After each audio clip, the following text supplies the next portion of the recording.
Szeretettel köszöntelek! Tervezem, hogy a kedvenc keltésztáimat elkészítem kovászos változatban is.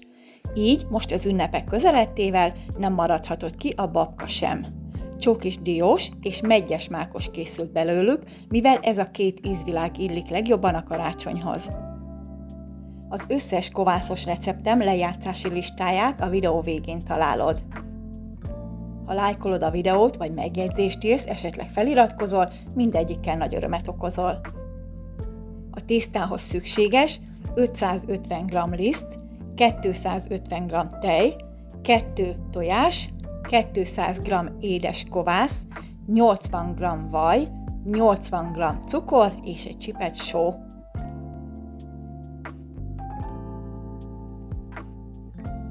Az édes kovász a következőkből áll: 50 g kovász, 50 g víz, 100 g BL80-as kenyérliszt és 1 evőkanál méz.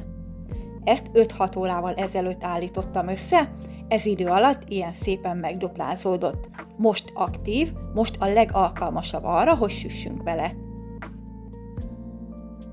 Az összes kovászt áttettem egy tálba. Hozzáadtam az enyhén megmelegített tejet, a cukrot, a tojásokat, és jól összekevertem.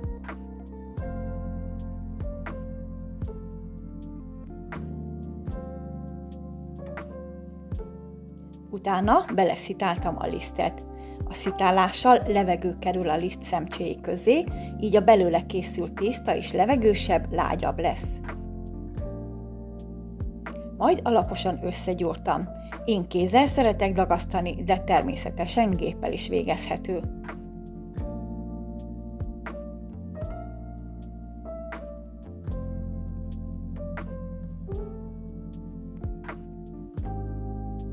Amikor a tészta már összeállt, akkor dolgoztam bele a sót és a vajat.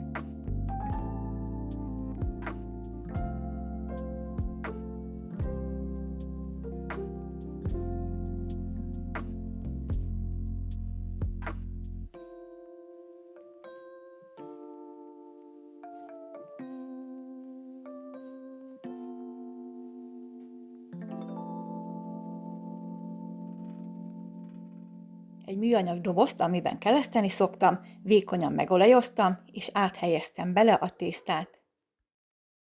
Lefettem, és meleg helyre tettem pihenni. Addig kell keleszteni, amíg a tészta térfogata a duplájára nő. Ez 5-6 vagy akár 8 óra is lehet, attól függően, hogy milyen a hőmérséklet körülötte. Ezt az időt nem szabad lespórolni, mert akkor a kész sütemény sem lesz jó állagú. Amikor a tészta megkelt, 2 egyforma részre osztottam. Az egyikből csokis diós, a másikból meggyes mákos babka lesz.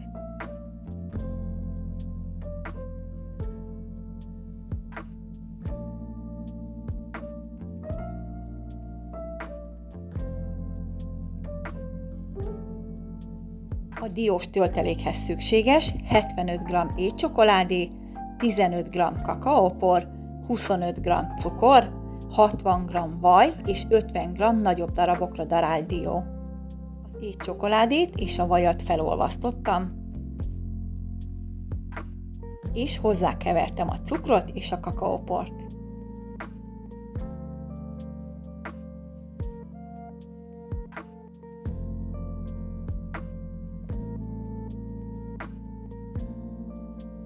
Az egyik tésztát kinyújtottam téglalap alakúra,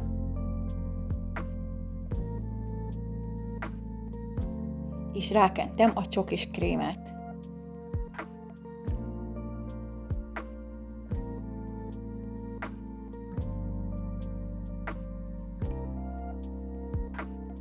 A tetejére pedig rászórtam a diót. Utána feltekertem a tésztát.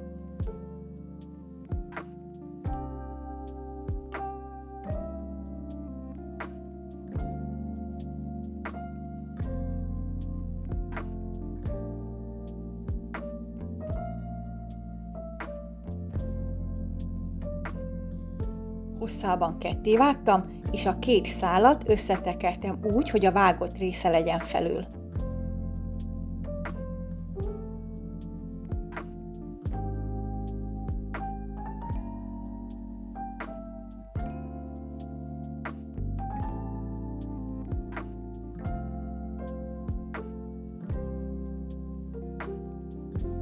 A tésztát belehelyeztem egy vékonyan kikent és liszttel megszólt hosszúkás sütőformába.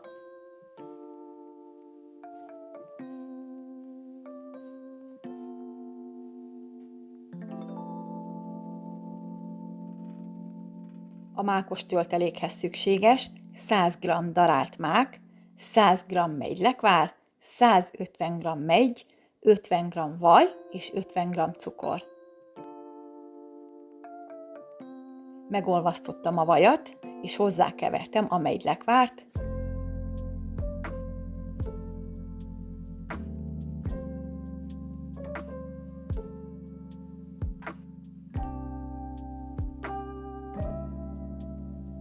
a cukrot és a darált mákot.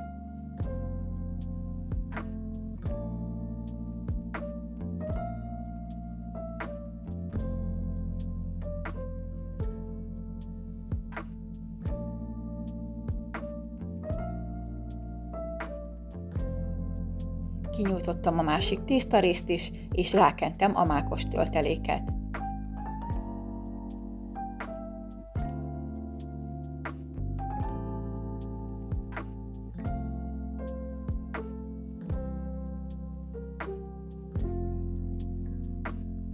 Utána rászórtam a meggyet.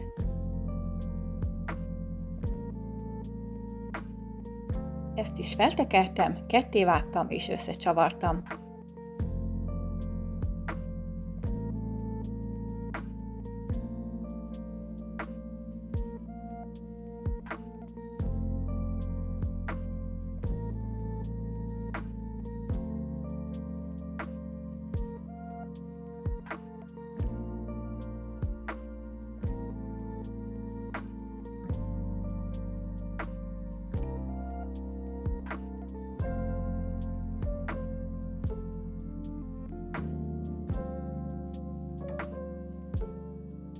Belehelyeztem egy másik sütőformába.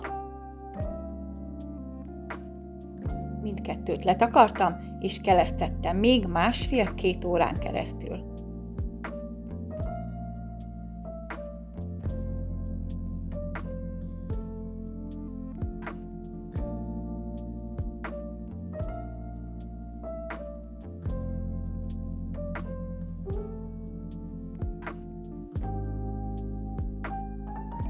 Előmelegített 180 fokos sütőben 30-35 perc alatt megsütöttem őket.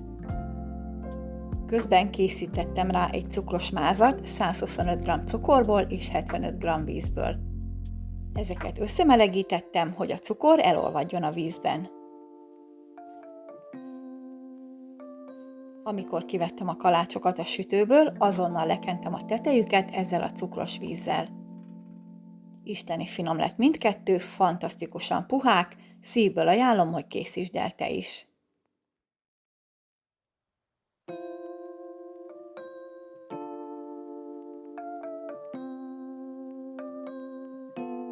Köszönöm, hogy velem tartottál, kellemes adventi készülődést kívánok!